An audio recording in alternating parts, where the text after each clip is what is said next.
It's a bold plan, Mr. White. You sure this is the way to go? In the case of episode 203, what's the lie he can tell that'll get himself off the hook here with his wife and his family? He says, well, I just gotta play crazy. How do you really prove you're nuts?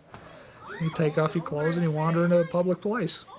Actors sort of have to be emotionally naked, the great ones, all the time. They have to be able to strip themselves bare. You don't remember talking to me when I was in the bathtub? No, I'm sorry, I don't.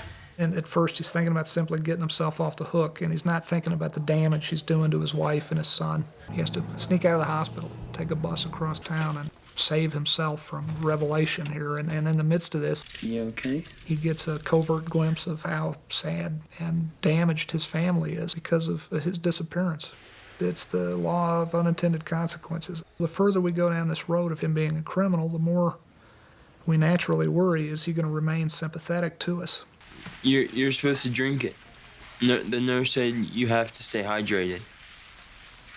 But I'm not thirsty. Dad, drink it. We have that father-son dancing around, you know, who are you really? And that very typical, really, of father-son relationships. Walt and Walt Jr. have grown a lot closer. His dad may not be around much longer. He needs to really step up and mature and just show his age. He's actually showing some very mature colors this season. I think your car was there because you were there. Tuco had a bullet in him when I got there, and I think you know something about that, too. His whole world is coming unraveled, and they kind of, sadly, really only have one another. You still want to cook? Seriously. What's changed, Jesse? I think there's a lot of pressure on Jesse to be like this perfect kid, and you know, when you have that pressure, as all young kids, they tend to kind of want to rebel. Hey, Dad. Hey, can you hear me? Hey, you know what? I'm actually zeroing in on a job. He's like, this is who I am. I'm my own person. I'm gonna do this. I don't need to do what my parents are trying to convince me to do. But how is he? Really? Hank?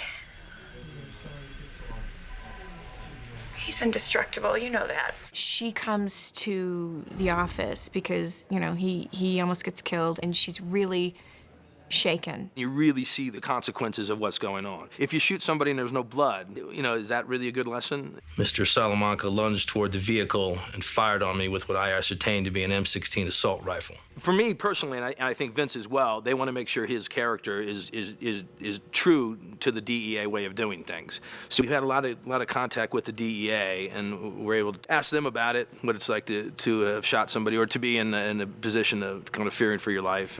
This will not happen again, okay? I won't let it.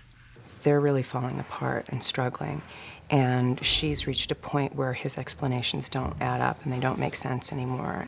Do you have a second cell phone?